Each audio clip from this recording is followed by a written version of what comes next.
Hello and welcome to the Renaissance Polymath. I'm your host, Toby Gagnon, and on this episode, I would like to discuss understanding daylight savings. Let's go ahead and get things started. Spring ahead, fall back, extra sleep or stressful morning, an hour early or an hour late, daylight savings time or DST. What the heck does that even mean? What are we saving? And if we are saving something, why are we only saving it for 5 months a year? It could be a bit of annoyance, especially if you're like me and have a love affair with analog clocks, especially the really old ones. In this episode, I plan to dive into the phenomenon and hopefully educate myself and you, the listener, a little along the way. Let's start simple. What is it? Simply put, daylight savings time, or summertime as it's known in some European countries, was proposed as a way to coordinate the waking hours with the times that the sun was rising throughout the year. Really, it's that simple. One day a year, there would be a 23-hour day and a 25-hour day. Instead of the sun rising before you were awake in the summer and setting early, thus cutting your day short, DST allows for waking hours to be as close to the rising of the sun as possible throughout the year. We spring forward on the second Sunday in March and fall back on the first Sunday in November, currently, thanks to the Energy Policy Act of 2005, which took effect in 2007. Interesting dates there. So who proposed this thing? In my research for this episode, I have found that there were many people who proposed something closely related to DST as we know it today. If you're a fan of Nicolas Cage, you probably know the scene in the movie National Treasure where the character Riley explains that they didn't miss a window of opportunity to find a clue to a hidden treasure because DST didn't exist when the clue was originally placed. He also asks the other characters, Ben and Abigail, if they knew who originally proposed daylight savings time, and they both exclaim, while walking away, Benjamin Franklin. While neat, it's not actually true. What Benjamin Franklin suggested in a letter published in a French publication, Journal de Paris in 1784, was that people simply wake up an hour earlier in the summer months so as to not miss the earliest parts of the day, regardless of what the clock said. He even suggested that church bells ring and cannons be fired to wake up the populace. Yeah, he was a nice guy, wasn't he? The first proposal, he's probably the reason HOAs exist, actually, now that I think about it. The first proposal that included the actual alteration of a nationally recognized time of day was made in New Zealand by a man named George Hudson in 1895. His proposal was originally for a 2-hour change to the clocks and was primarily for selfish reasons. He just wanted more daylight when he was done with work during the summer months. Independent of George Hudson, however, was a published proposal in England in 1907 by a man by the name of William Willett. Yeah, Willett.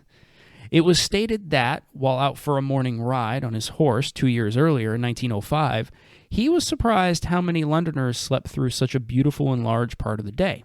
Of course, there were selfish reasons too. He was a staunch golfer and hated having to cut his rounds short due to the setting of the sun. So why was this seen as a benefit? Well, Benjamin Franklin's satirical letter, it was a satirical letter, made an economic plea stating that changing the time during the summer would mean that families would burn their candles less and thus would offer a large financial savings to the average household.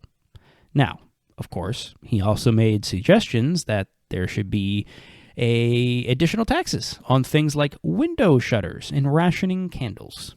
What a nice guy, huh? George Hudson's proposal made similar economic mentions, though his focus seemed to be more on having more daylight during the summer months to do things that were enjoyable. For him, that meant more time collecting insects. That was his job at the time. He collected bugs. And also more time outside with his family. William Willett's proposal was based less on economics, it seems, and more on his desire to spend more time outdoors during the nice months, which is something he was extremely passionate about. Though when he drafted his proposal to Parliament, it did focus heavily on the potential energy savings.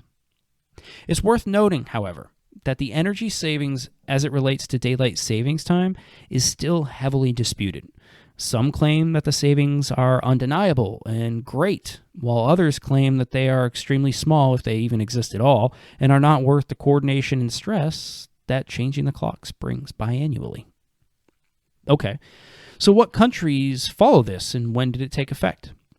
Though originally proposed in New Zealand in 1895, the first countries to nationally adopt a changing in the clocks on a seasonal basis, which is modern daylight savings time, were Germany, Austria, and Hungary on April 30th, 1916. And I understand that it was the German Empire and then Austria-Hungary was basically the same country, but it was April 30th, 1916.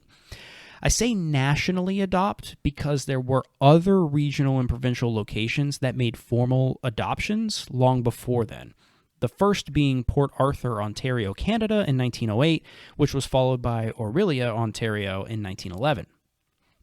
Following the adoption by Germany, Austria, and Hungary in 1916, other European countries soon followed suit, including Britain and most of its allies. The original thought was that it was going to save on coal and other valuable energy resources during World War I. Russia and other countries enacted daylight savings time the following year in 1917, but the United States did not enact DST until 1918. During that same year, 1918, and following the end of World War I, many of the countries who originally adopted DST soon reversed their decisions and ended it. The exceptions to this were the United States, Canada, France, Ireland, and the United Kingdom. Some countries, like Russia and Belarus, attempted to stay permanently on daylight savings time.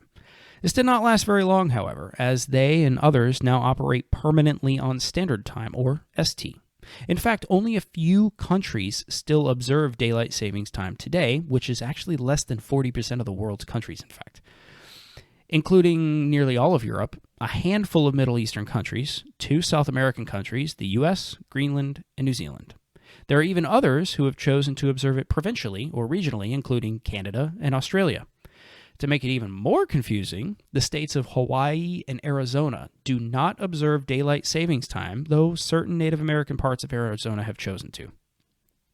Interestingly, the United States briefly abolished daylight savings time after World War I and reestablished it on February 9, 1942. Following World War II, states were given the choice to keep or abolish daylight savings time. That's why Arizona can choose to or not. But in 1966, the United States Congress passed the Uniform Time Act and brought daylight savings time back officially and uniformly. Again, kind of, mostly. The state of Florida voted in 2018 to remain permanently in daylight savings time. At least 15 other states have passed similar measures that are currently awaiting approval by the United States Congress to give them the power to choose once again. So does it still make sense? Well, this one's tough. There are arguments that focus on the energy savings and other objective, tangible, and measurable parts of the daylight savings. Some studies, however, focus on other aspects, including mental health, physical health, and general well-being of the people. Others still focus on additional items like the rate of traffic accidents. Organizations put forth bills and other legislation each year in an effort to either eliminate daylight savings time altogether or to adhere to it permanently, like some of the states mentioned before. Each of these seem to be with good intention, with varying bits from each of the aforementioned parts. My take is this. We no longer use candles to light our homes, for the most part, and our energy consumption devices, like light bulbs, have only become more efficient.